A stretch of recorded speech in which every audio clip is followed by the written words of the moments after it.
नमस्कार, मैं हूं नीलू। तो वेस्ट बैंक को लेकर अब इजराइल और अरब देशों में ठन गई है।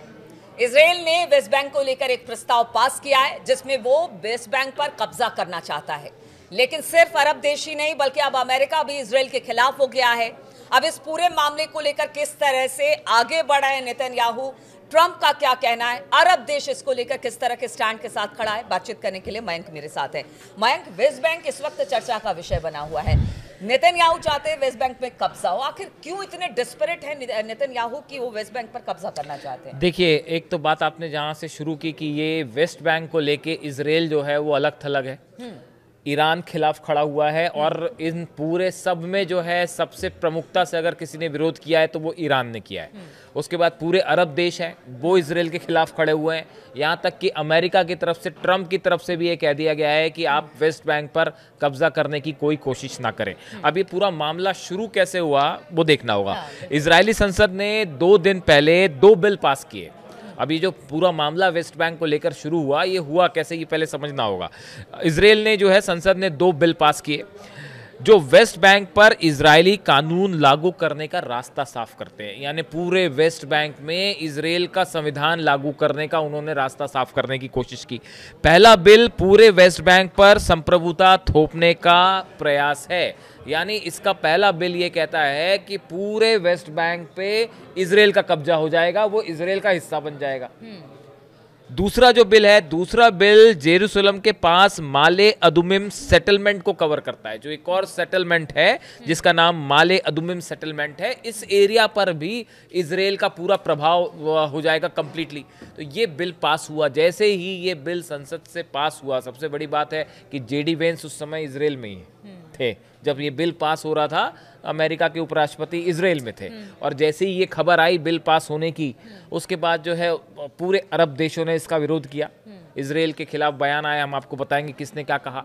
ईरान की तरफ से बयान आया, ईरान की तरफ से कहा गया कि बात बहुत हो गई, अगर इस तरह की कोशिश इजराइल करता है तो इस बार उसको कड़ा जवाब देना होगा।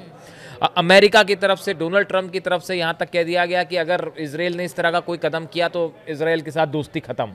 यानी इस मुद्दे को लेकर, वेस्ट बैंक को लेकर सब विरोध कर रहे हैं। देखिए, पहले अरब देशों की बात कर लें। नहीं, उससे पहले आप बयान पढ़िए। उससे पहले जरा ये बताइए वेस्ट बैंक को लेकर इतना डेस्परेट क्यों है, क्या वजह है, उसके बारे में भी जरा बताइए हमें, क्योंकि दर्शक। ये आपने बड़ा गूढ़ सवाल पूछ लिया। मैं सोच रहा था बाद में इसमें आऊंगा, पहले इसको बताइए। देखो, आपने है ना बहुत सारे एनालिसिस इस मुद्दे पे देख लिए होंगे, तो आपको ये भी पता होगा कि वेस्ट बैंक पे पहले से कब्जा करने की कोशिश है। और 1967 से 1967 में जो इलाके थे, जो कि फिलिस्तीनियों का इलाका था जिस पे कब्जा किया था इजराइल ने, वहां पे 3 लाख अब इजरायली सेटलर्स रह रहे हैं और संयुक्त राष्ट्र और अंतर्राष्ट्रीय कानून के मुताबिक ये अवैध है जिस तरह का कब्जा इजराइल ने किया हुआ है।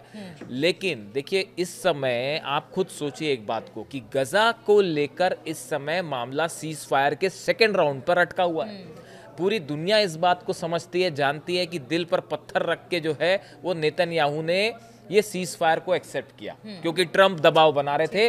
वरना नेतन्याहू का 1% इंटरेस्ट नहीं था गजा में सीज फायर करने को लेकर।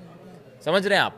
इस समय वेस्ट बैंक को लेकर ये प्रस्ताव पास करने के पीछे कई एक्सपर्ट जो कह रहे हैं, इजराइल की मंशा ये है कि इस कोशिश के चलते एक बार फिर हालात बिगड़ जाएं और सीज फायर वाली बात खत्म हो जाए।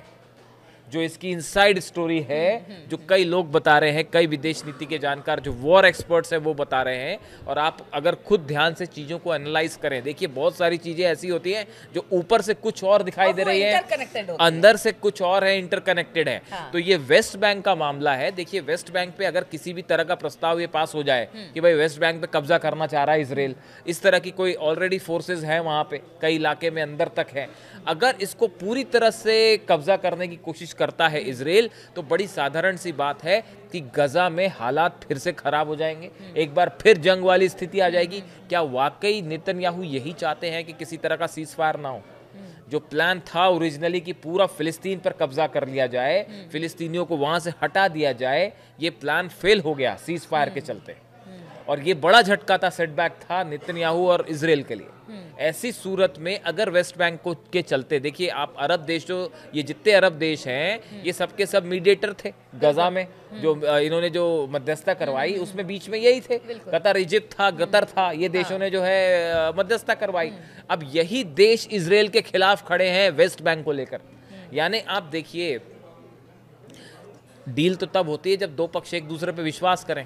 तो यहाँ हमास और इजराइल का एक दूसरे पे विश्वास करना तो दूर की बात है, जो मीडिएटर हैं वो बयान देखिए आप। मुस्लिम देशों ने कहा इजराइल की एक तरफा नीतियां क्षेत्रीय सुरक्षा को खतरे में डाल रही हैं। ओआईसी जो इनका ग्रुप है उनकी तरफ से कहा गया कि कब्जे वाले फिलिस्तीनी क्षेत्र गाजा, वेस्ट बैंक और पूर्वी जेरूसलम एक यूनिट है, एक अलग से जमीन है और इजरायलियों का इस पर कोई कानूनी दावा नहीं बनता। ये ओआईसी के, हाँ, तुर्की के विदेश मंत्रालय ने बिलों को जीरो बताया है। तुर्की का कहना है कि ये बिल जीरो है, उसने जीरो करार दिया है। जबकि कतर ने सबसे कड़े शब्दों में इसकी निंदा की है। कतर ने भी कहा कि ये आपका जो बिल है पूरी तरह से गलत है और ये फिलिस्तीन की ज़मीन है, इस पर कब्जा करने की कोशिश मत करिए।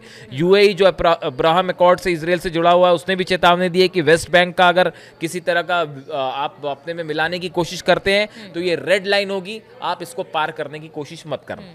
तो इस तरह के रिएक्शन अरब देशों की तरफ से आए। लेकिन देखिए, अरब देशों की तरफ से गजा में जब जंग चल रही थी तब भी कई सारे रिएक्शन आए।